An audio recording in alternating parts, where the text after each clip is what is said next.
Welcome to Horns Up. I'm Peter. Hey, I'm Animesh. And this week we're doing Metal or Not. Animesh, it's been a year since we recorded a Metal or Not, or at least released a Metal or Not episode. Yeah. Fuck. And you know the weird part is I only know this is because I had to go all the way and check, hey, which bands have we talked about? Because over the last 3-4 years, we've done so many bands, and it's like, I need to keep it different, right? Yeah. So that's how I know it. But because it's a Metal or Not, it's not just going to be Animesh and me. And we're joined all the way from, Animesh, can I say our favorite metal city in India? Is that fair? Yeah, say it. Yeah, definitely. Yes, all the way from old school Bangalore, we're joined by Gautham from Djinn and Miskatonic. Welcome to the show, man. Hey, thanks, Peter. Thanks, Animesh. Good to be here. And I'm going to say this. If you haven't already, do check out Gautham's podcast, The Middle-Aged Metalhead. Actually, I wanted to show, are you okay being called middle-aged metalhead? Because I'm still struggling with that term as yet. I'm embracing it, man. Yeah, I'll embrace it. This could probably also be a middle-aged metalhead podcast. Just saying, considering all of our ages. Podcasts are started by who don't have any platform to voice opinions or by middle-aged people. It's just a theory. I'm throwing it out there, man. Attacks all around. Yeah, we've been doing this for quite some time now. So yeah, midlife crisis. This is a new outlet to counter that.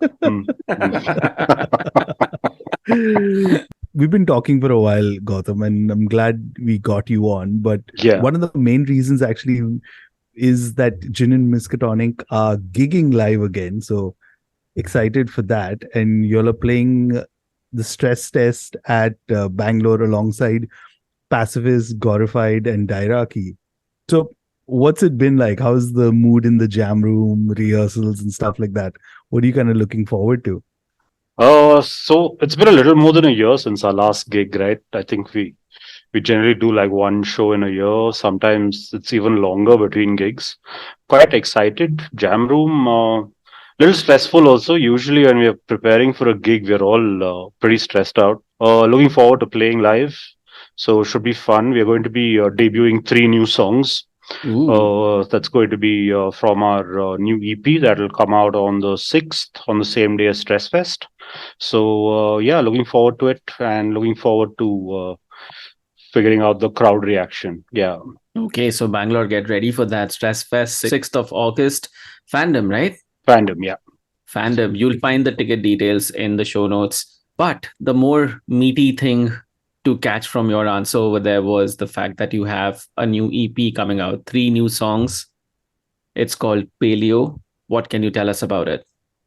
Yeah, so initially the idea was to do an album. We take about 4 years between albums, or at least that's how it worked between the first and the second.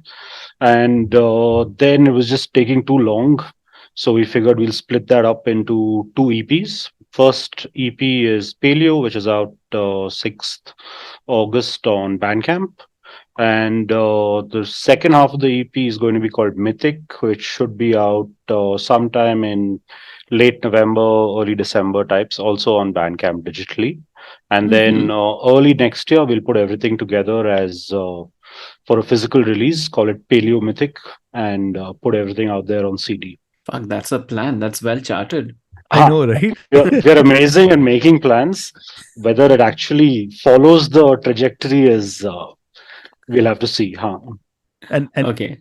And I like how you said this, right? Because and I hate doing this, but in corporate speak, this is like Q3, Q1, all of that. And I was like, oh my God. Yeah. Fuck, dude, it's become so bad. Sometimes I have to stop myself from using corporate language, particularly in the jam room. It's like, it really takes an effort. It's terrible sometimes. And the rest of the band doesn't catch it. No, I catch it and I feel terribly embarrassed. What the fuck am I saying types? It's okay. It's all good. It's all good. So you have 3 songs on the EP. One of them, Vinium, is already streaming on Bandcamp. So people do check that out at djinnandmiskatonic.bandcamp.com. We will also find the credits of this album. I have to ask, man, what is with the Elder Spirit, Shoggoth, Bylaki, Xenomorph, Insect Philosopher? Yeah, so I really wish JP was here because he came up with that without consulting any of us. So randomly, I wake up in the morning and I see that the album is out on Bandcamp for pre-order, and then I look at the credits and I'm like, "Whoa, what is this?" So yeah, and I still haven't had that conversation with JP yet. So yeah, hopefully I will. Next time here, I will have an answer for you. Yeah. Cool. We look forward to that. Because even Uwais, who manages Astral, where we recorded, I think JP's given him a nickname in the credits as well on Bandcamp. Oh, yeah. I think maybe it was just like, creativity overflowing. Yeah, because even I was like, wow, I was like, and considering just how things are, right? Imagine like coming on, because everyone wants to pick the cool title and all, but yeah, JP's like, boys, this is it. This is it. Yeah, it's done. One of the things is, right, and I have to give a shout out to again Sriram, because he shared the longest track, if I'm not mistaken, on the EP with me, which is the Paleo Mythic, and that's a 12-minute song. So obviously, like in typical Djinn fashion, and of course Doom fashion, it picks up slowly. But one of the things I noticed from like the initial notes itself is there's this suddenly like this marked improvement in like production, just the overall sound, which just kind of adds like a complete different layer to the music. So what would you say, like, was there a different approach this time? Did you guys like new setup, new recording studio? What would you attribute to that? I think bits of all of those things that you mentioned. So the idea was that Mushaf and Shri would both have complementing but slightly different guitar tones, so that gave us a slightly different element on this album. And Uwais, man, I mean, we worked with him on the split that we did with Sky Shadow Obelisk a couple of years ago, maybe 3-4 years ago, and he brought a lot of energy in the studio and lots of great ideas as well, and a real taskmaster. So we couldn't be even the tiniest bit sloppy, or careless. So a lot of it is I would say a lot down to Uwais. And overall, I think the songwriting also has kind of changed, particularly on Paleomythic.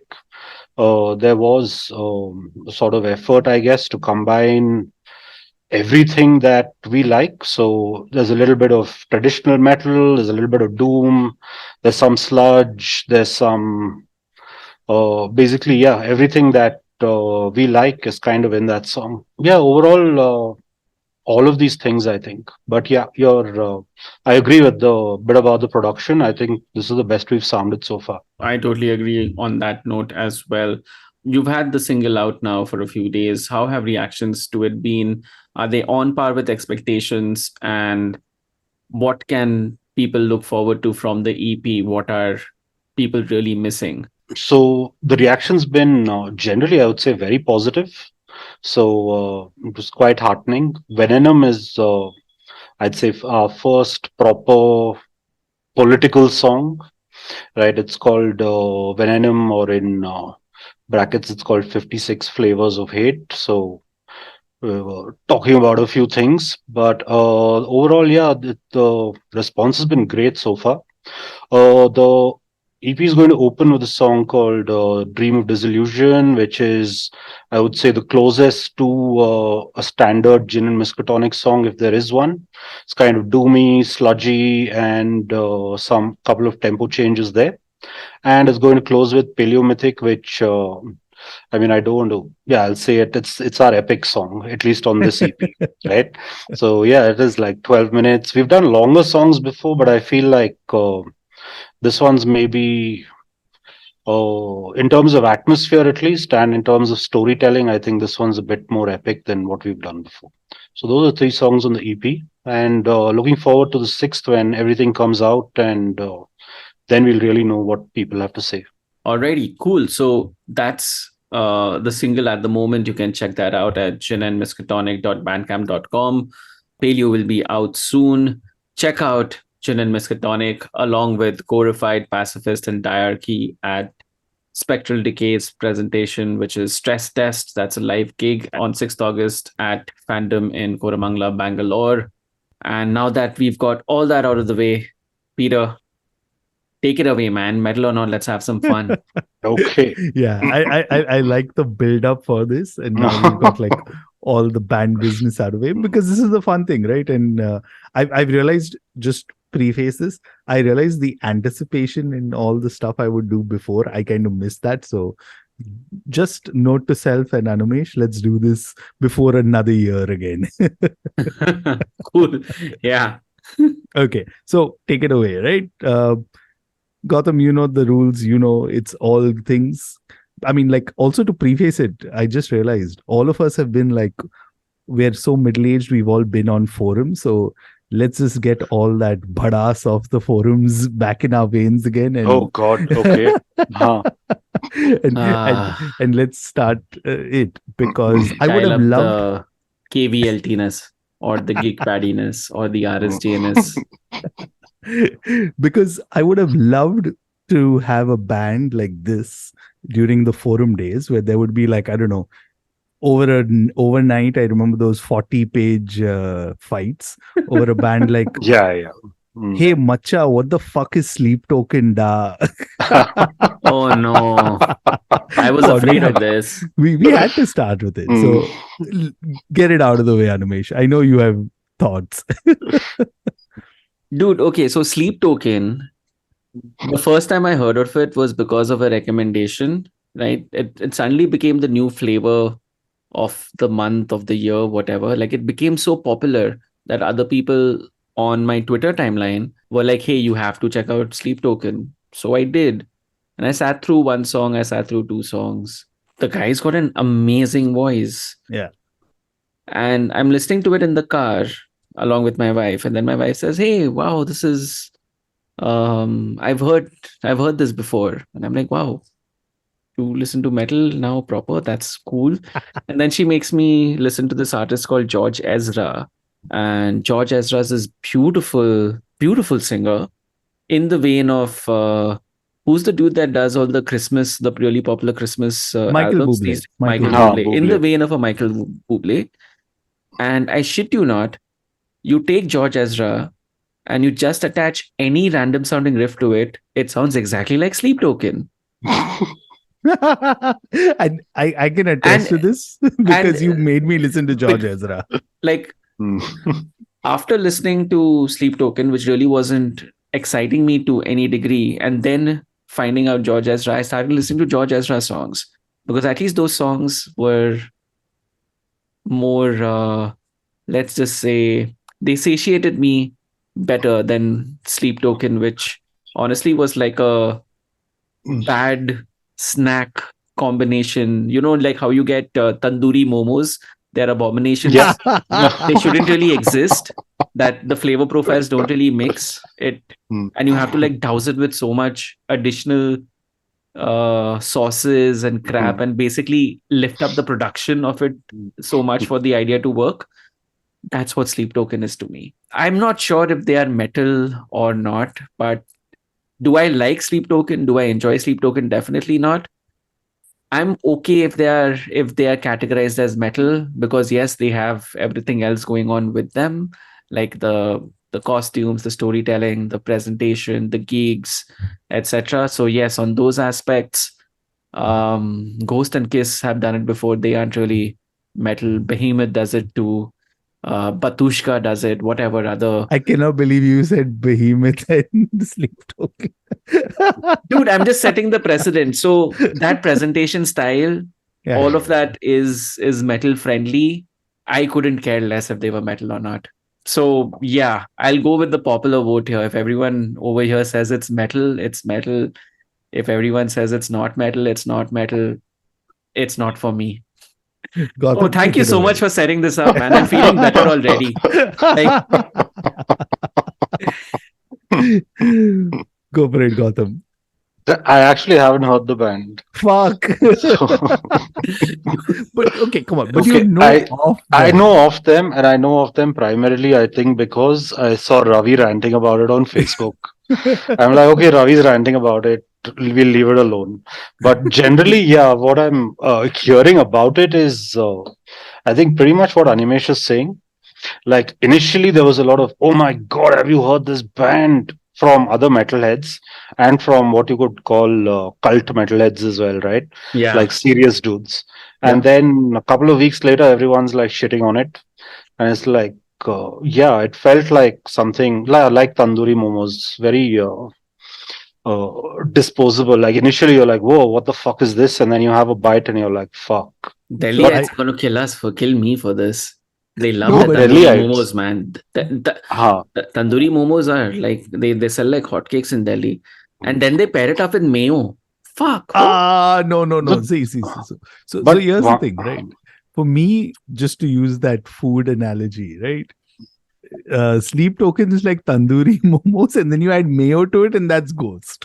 Because then they have that whole song and dance and. But the thing with Ghost is, okay, so I haven't deep dived into Sleep Token the way I've done with Ghost, right? And I enjoy Ghost because they stay true to their gimmick, and they do a fabulous job of building everything in that realm, right? And at the heart of it, they're Swedish guys who know how to write a lovely melody.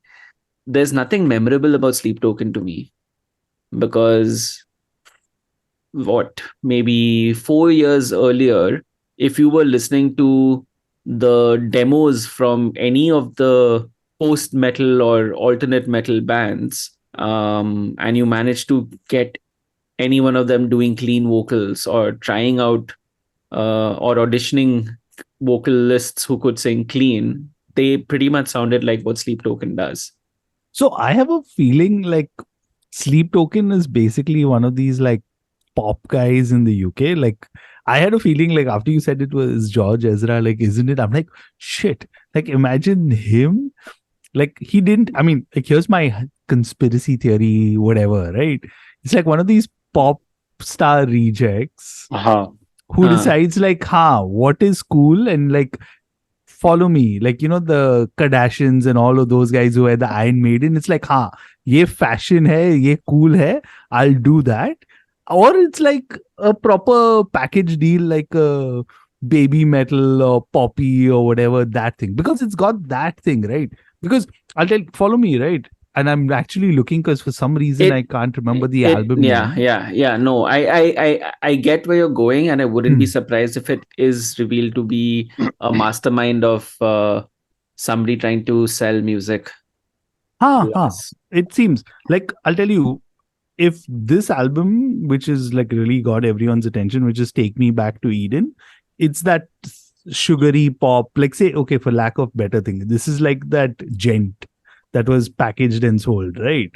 Like we can all agree that like all the gent that was popular is basically just sugary meshuga with clean vocals and all of that, right? Wohi hai.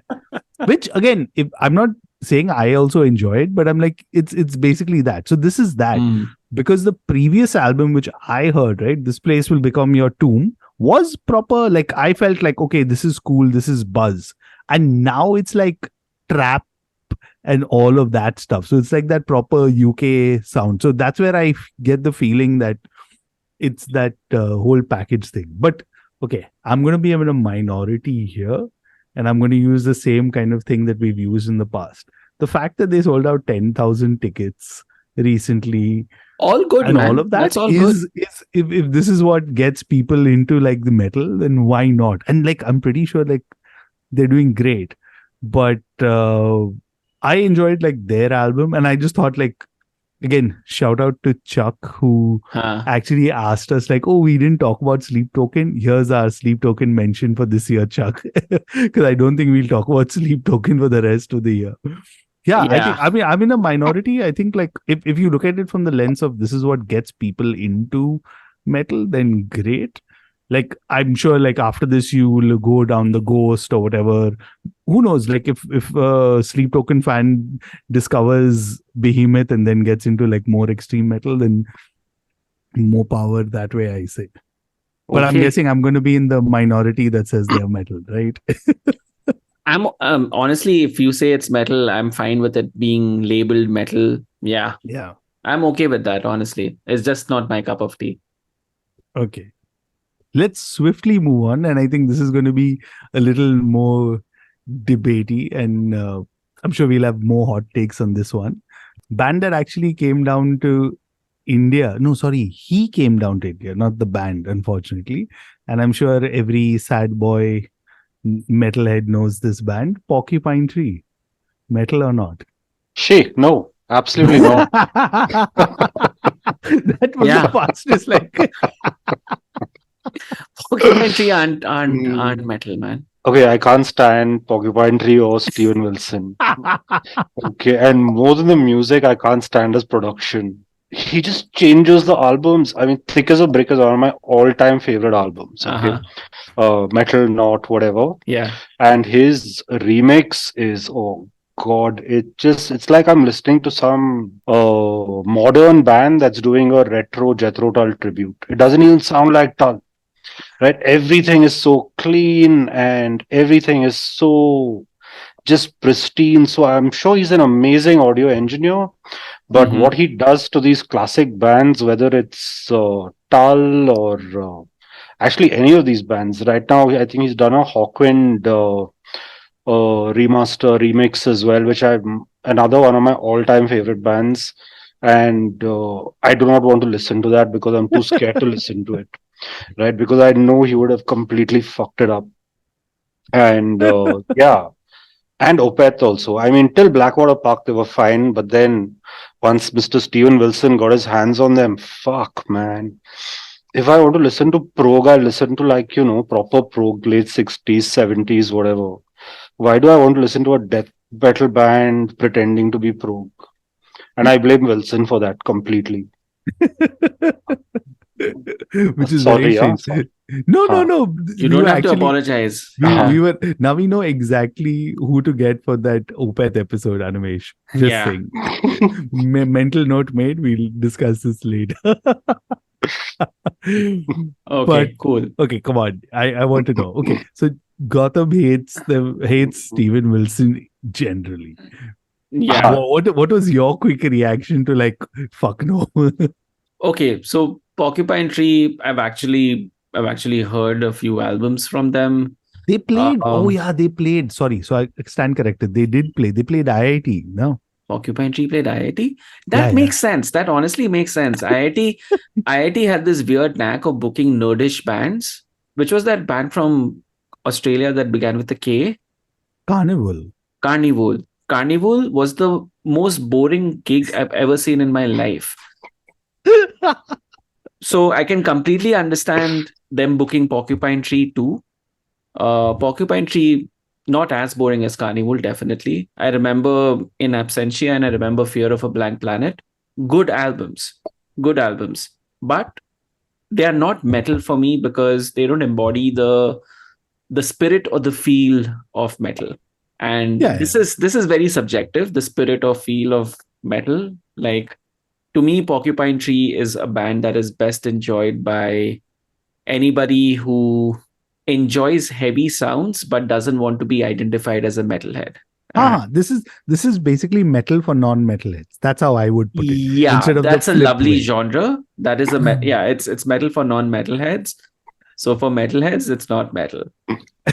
So I'm sorry, Porcupine Tree and Steven Wilson. Fuck, we are pissing off a lot of people with this episode.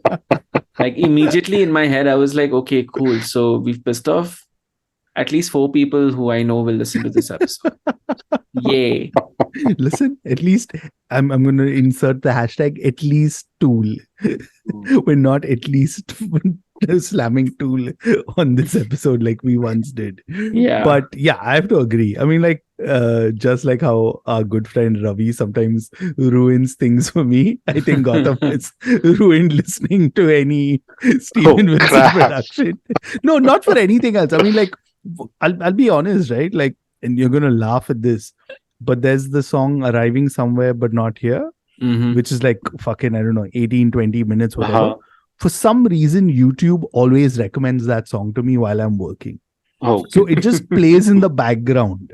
Like, it's that kind of music for me. It's become over the last few years, right? Like, there was a time, I mean, I'm trying to think. I don't own Porcupine Tree CDs, and now I know, like, Gautham's like raising the horns up, like, fuck.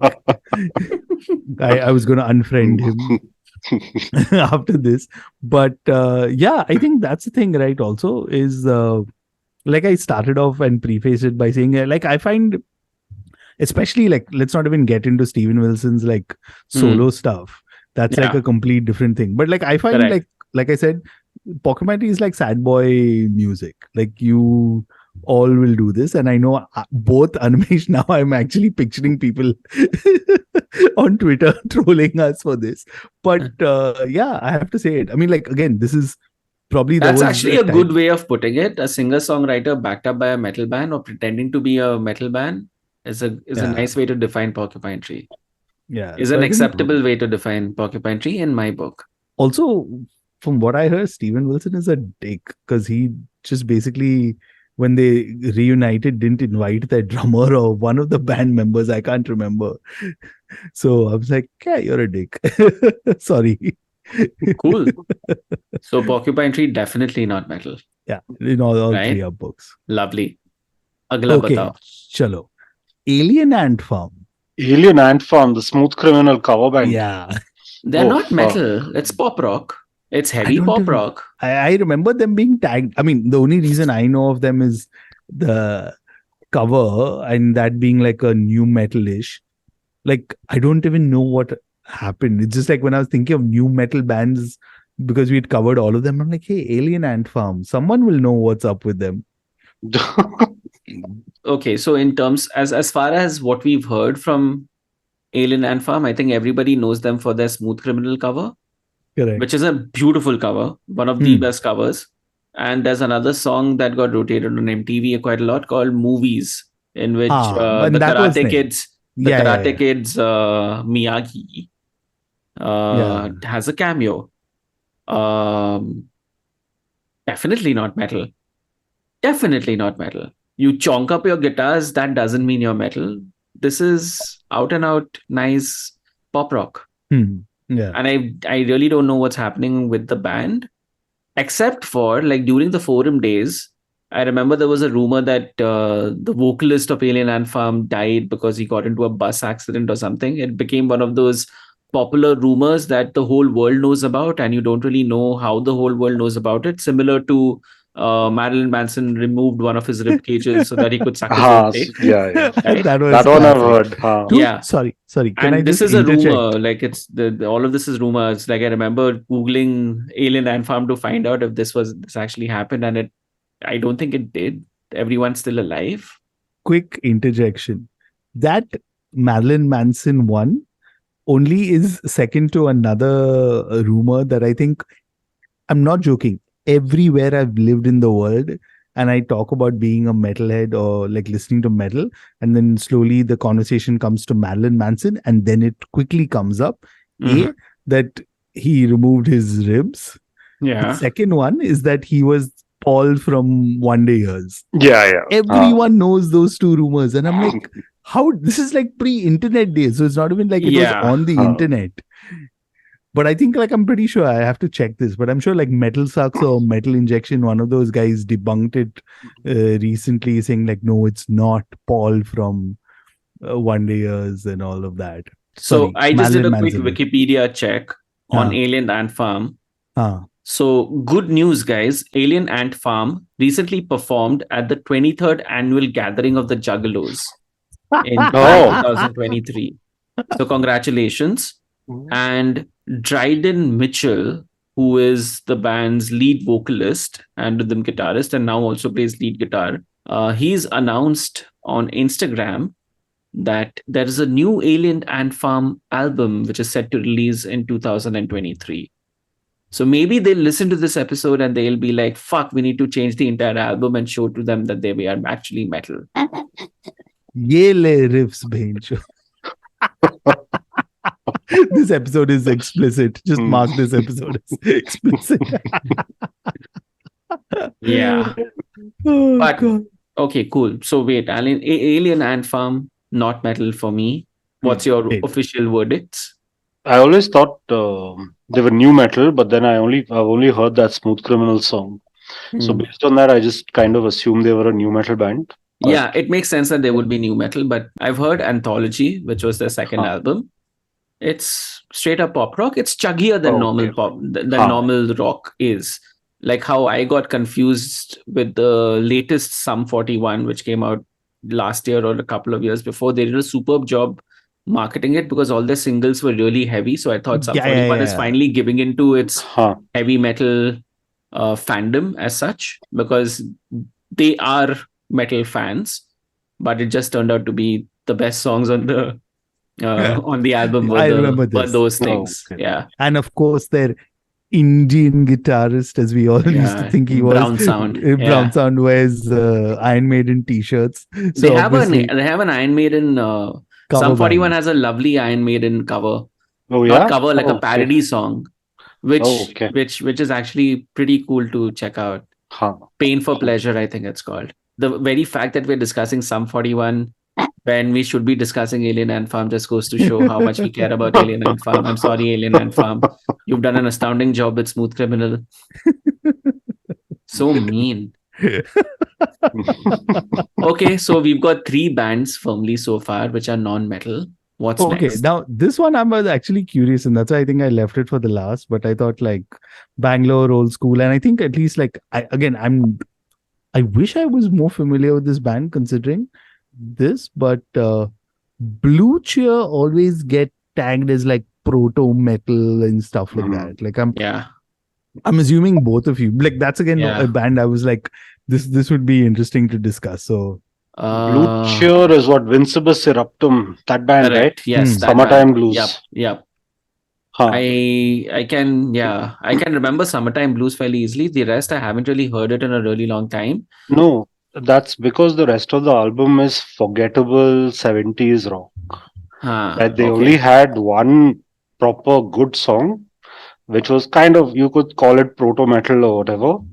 But I mean, I would say something like Uriah Heep or Uriah Heep basically was, you could make a case for that being proto metal, like at least the first 4-5 albums. Like it had everything. Blue Cheer had one song, right? So I would say not metal, but especially now with this whole, I don't know, vinyl revival and 70s psych rock suddenly becoming a big thing again with a lot of uncles or middle-aged people. It's Blue Cheer suddenly also become like a big name again, but I don't know, I don't think they were all that great. One great song, but apart from that, bit mere. I definitely know why I got to know of Blue Cheer, and that's because of Sam Dunn's first documentary movie. That's where right? I remember it off also. Fuck, what was the name of the movie? Metal Headbangers. Headbangers Journey. Metal a Headbangers Journey. So a Headbangers Journey, and in the lovely Sam Dunn metal tree or metal family tree, he lists Blue Cheer as one of the acts that preceded actual metal as such and proto metal. He includes a video clip of them, Summertime Blues, and yes, it definitely does sound like it belongs in a proto metal kind of a category, that song. And essentially anybody who's seen that documentary and wants to then take things seriously and do some homework will hear Blue Cheer, and everybody will largely then hear it in the context of, okay, this is supposed to be proto metal, and hence you just believe the fact that it is proto metal. But if you actually then go on to analyze the music further, etc., it's okay to be called proto metal, but I do think it should reside more in the rock or a hard rock region rather than a metal kind of a region. The fact that they were proto metal is probably because they had far far more heavier sounding guitars and a lot more fuzz on it. Not like distortion, but more fuzziness. Fuzz, yeah. That's what I remember of the album. I haven't heard it in like donkey's years, but yeah, I remember listening to it a couple of times and then just putting it away. Ki homework kar diya hai, just in case it ever comes up in an episode of Metal or Not, like 20 years down the line or something. Not 20 years down the line, like 15 years down the line or something. I was preparing for that. What about you, Peter? Do you think Blue Cheer are metal? No, man. I mean, like, and I'm thinking, because like even like Summertime Blues just left me with like, that's it. Like, it didn't even like scratch that itch further to kind of go on, because like typically you always end up, and I think like with a lot of these 60s 70s acts, right, like you want to see, okay, what else they've done or what interesting. I mean, like when Gautham was talking about the revival of psychedelic and all, this reminds me of the time when I lived in Canada, Alan Cross did a show called Psychedelic Sundays. So I'd have it playing on radio, and you just have like 3 hours of this music, and you just like, you wouldn't know, like he just mentioned like, okay, this is Summertime Blue, and it'll just go. So sometimes you'd have to wait for that start and end to see which song he's introducing or stuff, but it would all just like kind of all just flow in those 3 hours, and you kind of get that vibe for those 3 hours, right? And you, again, it's like I described Porcupine Tree. I'd typically be doing chores listening to that on the radio. So by that instinct, I don't really think. I mean, it's like, again, it would introduce you. It would be something. I'm sure like vinyl collectors are like, what do these guys know? We're like flipping these old vinyls for like a lot of money now, based on what Gautham's saying to me, to us right now. But I don't think they're metal. I just thought it would be interesting because it's been, and I think I remember it more for that metal family tree than anything else, right? Yeah. That's an interesting way to get noticed, right? Like make sure that you're part of some big anthology or list or documentary. I mean, I'm sure also the songs were also part, like, remember those compilations which you had back in the day, and I'm sure like Planet M had them, where it was like all these 8-10 songs which are that's another way, right? It's like that. Yeah. Guys, Vincebus Eruptum is rated 9.0 out of 10 by Pitchfork and has like 4.5 stars on All Music. All Music, huh? Rolling Stone rates it negative though. Of course. I mean, like... Yeah. No, but a Rolling Stone, that's probably a vintage review from when the album actually came out, right? From their archive. Yeah. And now, Pitchfork is like, oh, wow, amazing. But yeah, I mean, honestly, one great song, but the rest of it, forgettable. Like so many of these 70s bands, right? Yeah. Which are like cult now. And Oh, well. So I think we pissed enough people off today. Yep. I'm sorry, but fans of Sleep Token, Alien Ant Farm, Blue Cheer, and what else did we discuss? Fuck. Wait, what did we start off with? Sleep Token. Sleep Token, Alien Ant Farm. Porcupine Tree. Porcupine Tree, yeah, of course. Yeah. See, that's how much we actually care about that band. Sorry, guys. 4 bands in, all 4 of them not metal. Tough luck. If you want metal, go and check out Djinn Miskatonic. Yes. Yeah. It's on Bandcamp, Paleo. And once again, they're playing Stress Test 2 on 6th August at Fandom with a bunch of other bands which can actually, they can all be, let's quickly do this, right? Let's take the other 3 bands on the roster and check if they're metal or not. Quick reactions only. If you Diarchy, metal or not? Stoner rock. Yeah, no. Stoner rock, not metal. But that's not a bad thing. Yeah. Let us clarify. Yes, for absolutely. all of you, for all of us, for anybody still listening and thinking like these guys are condescending takes. No, we are not. You're opinionated condescending takes. Okay, jokes apart. Gorified Yeah, 100% metal. They're metal. Metal. They're I mean, Definitely. Charlie's metal through and through. Yeah. Yeah. Okay. And Pacifist. Not metal. No. Yeah. Not metal. Alternative post-hardcore, if that's a new genre. But post-hardcore, definitely worth checking out. I love those guys, man. Like Pacifist, fucking brothers, and superb live act. One of the best young bands to check out in the country today. There you go. You have a nice eclectic lineup for Stress Test 2. Have a good one, man. Hey, wait, is Djinn Miskatonic metal? Are you seriously asking? Yeah, I'm seriously asking both of you, huh? No, I'll lump you into metal, definitely. Metal, oh? Okay. Yeah. Cool. I mean, all that, just if you take the music aside also, right? Just the lyrics and everything else. Yeah. Just that itself. Cool. I mean, I know we talked about the production at the start. Was this a test or was this just validation? You just wanted to be convinced? No. I was genuinely curious. I think our first album got a few this is good, but it's not metal kind of reviews. And so, I was just generally curious about because the two of you have heard 2 songs, right? From out of the 3. So I wanted to check. Don't worry, guys. Djinn Miskatonic, definitely metal. Check out Paleo. Coming all right. Soon. Alrighty. So on that note, if you do agree with us, or I think more often than not you will disagree with us, why don't you let us know?